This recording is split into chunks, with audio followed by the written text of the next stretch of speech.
स्वागत है आप सभी का सिविल साइट नॉलेज में। आज मैं बताने जा रहा हूँ कॉलम कास्टिंग के बारे में कि कॉलम कास्टिंग कैसे करते हैं। कॉलम कास्टिंग करने से पहले क्या चेक करना होता है और कॉलम कास्टिंग होने के बाद क्या चेक करते हैं, पूरा डिटेल मैं बताने जा रहा हूँ। पिछले वीडियो मैंने बताया था कि स्लैब कास्टिंग कैसे करते हैं, पूरा प्रोसेस मैं बताया हूँ। वीडियो अगर आप नहीं देखे हैं तो डिस्क्रिप्शन बॉक्स में लिंक मिल जाएगा, आप जाकर देख सकते हैं। आज मैं बताने जा रहा हूँ कॉलम कास्टिंग के बारे में। मैं हमेशा सिविल से रिलेटेड वीडियो अपलोड करता हूँ, तो आप सबसे एक छोटा सा रिक्वेस्ट है कि चैनल को अभी तक सब्सक्राइब नहीं किए तो सब्सक्राइब करें, साथ में बेल आइकन को प्रेस करें ताकि मेरा वीडियो का नोटिफिकेशन आप तक पहुँचता रहे। देखिए, आज मैं बताने जा रहा हूँ कॉलम कास्टिंग के बारे में। देखिए, कॉलम कास्टिंग बहुत ही इम्पॉर्टेंट है। कैसे करते हैं, स्टार्टर क्या होता है, स्टार्टर लाइन का मार्किंग देखिए किया जा रहा है।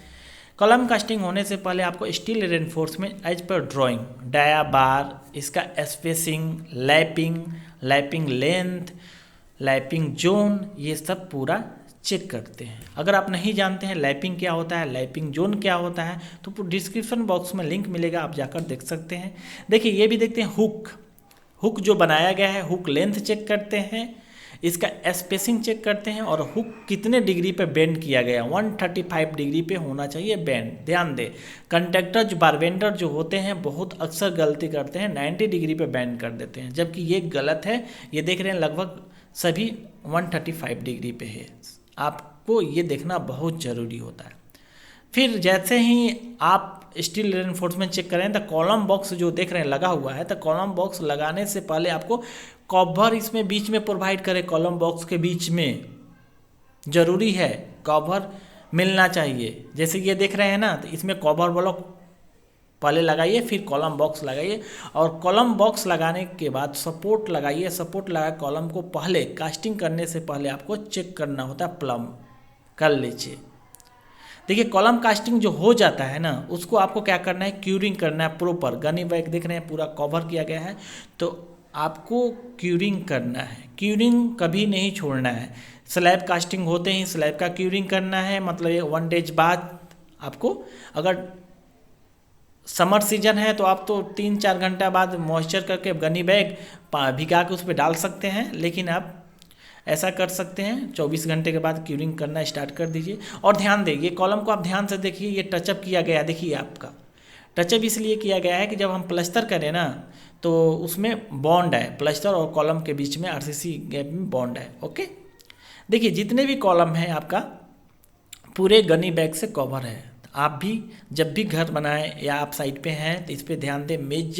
मेन आपको फोकस होना चाहिए कॉलम कास्टिंग में क्यूरिंग पे। अगर क्यूरिंग आप प्रॉपर नहीं करते हैं तो जितने के लिए डिजाइन किया गया है M20 ग्रेड या M25, यहाँ M25 है, तो उतना स्ट्रेंथ आपको नहीं मिल पाएगा। तो क्यूरिंग पे साइट इंजीनियर का मेन फोकस होना चाहिए, क्यूरिंग पे और कंक्रीट के मिक्स पे। चलिए हम कंक्रीट के ओर चलते हैं, कंक्रीट का मिक्स देखते हैं। कंक्रीट का जैसे ही हम मिक्सिंग पे जाते हैं तो ये वाटर कंटेंट जो होते हैं, अक्सर कंट्रैक्टर मेसन जो होता है वाटर कंटेंट थोड़ा ज़्यादा रखते हैं, तो आपको इस पे ध्यान देना रहता है। डिजाइन आप चेक कीजिए, स्लम इसका चेक करते रहिए कि कंक्रीट को एकदम सही होना चाहिए। इसमें नो वाटर एक्स्ट्रा कभी एक्स्ट्रा, जैसे देख रहे नीचे से उठाया जा रहा है, तो ये गलत है, ऐसा नहीं होना चाहिए साइड पे, है ना। आपको जो प्रॉपर वे से देखिए उसमें से निकाला डायरेक्ट कॉलम कास्टिंग करना है। कॉलम कास्टिंग करने से पहले ये भी आपको ध्यान देना होता है कि सपोर्ट लगाना। देखिए जितने भी कॉलम दिख रहे हैं ना, सब सपोर्ट लगाया जा रहा है। देखिए कहीं आपका स्टेजिंग किया गया है, कॉलम स्टील बाइंड करने के लिए लिफ्ट लगाया गया है, तो ये सब आपको देखना है। स्टार्टर देखिए नेक्स्ट डे के लिए चाल बनाया गया है ताकि कॉलम कास्टिंग करेंगे।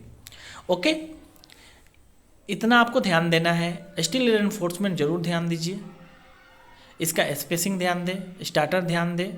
स्टार्टर एज पर मेंशन होना चाहिए, ड्राइंग के अकॉर्डिंग डायमेंशन में होना चाहिए, अलाइनमेंट में होना चाहिए। देखिए कॉलम स्टार्टर कास्टिंग किया जा रहा है और जो स्टार्टर के लिए फ्रेम बनाया गया ना, उस पर एकदम टॉप पे होना चाहिए, एकदम फिनिशिंग आना चाहिए। स्टार्टर ही मेन आपका होता है, नीचे से वीक नहीं होना चाहिए। सेम आपको अच्छा ओके। कॉलम कास्टिंग करते समय ये भी ध्यान दें, वाइब्रेटर पूरा नीचे तक पहुंचना चाहिए। नीडल वाइब्रेटर पूरा नीचे तक पहुंचना चाहिए, कोई हनीकॉम्ब नहीं आना चाहिए। ये भी ध्यान दें, हनीकम आपको नहीं आना चाहिए। जैसे ही कॉलम कास्टिंग हो जाता है तो कॉलम कास्टिंग होने के बाद आपको कॉलम को प्लम चेक करना होता है। देखिए हम कॉलम का प्लम चेक किया जा रहा है कि एकदम 0 देखना है आपको। मेसन बोलते 5 mm चलता है, ऐसा कभी नहीं, 0 होता है। जबकि ये डिसल्टिंग होने के बाद आपको 5 mm मिल सकता है, ऐसा बात नहीं है। तो आपको 0 देखना है। देखिए टॉप से एक धागा लटकाया गया है और नीचे में कुछ वेट का प्लम बना दिया गया, उसमें बांध दिया गया, और टॉप और नीचे दोनों हम मेजर करेंगे। अगर दोनों साइड बराबर आता है टॉप और बॉटम में तो समझिए कॉलम परफेक्ट है। ओके, यही मेथड होता है। चाहे तो आप प्लम से भी देख सकते हैं, लेकिन ऐसा कुछ नहीं है, प्लम से देखना जरूरी नहीं है। मेन प्लम बनाया जाता है, टॉप से नीचे बॉटम तक लटकाया जाता है। कॉलम को चेक करेंगे, 1 by 1 कॉलम को चेक करेंगे, पूरे प्लम में आना चाहिए, वर्टिकल होना चाहिए। और ये भी आपको ध्यान देना है डीसर्टिंग। और डीसर्टिंग जब कॉलम कास्टिंग कर रहे हैं, रेनी सीजन है, तो 24 घंटा के बाद ही होना चाहिए। ओके, मिलते हैं नेक्स्ट वीडियो में।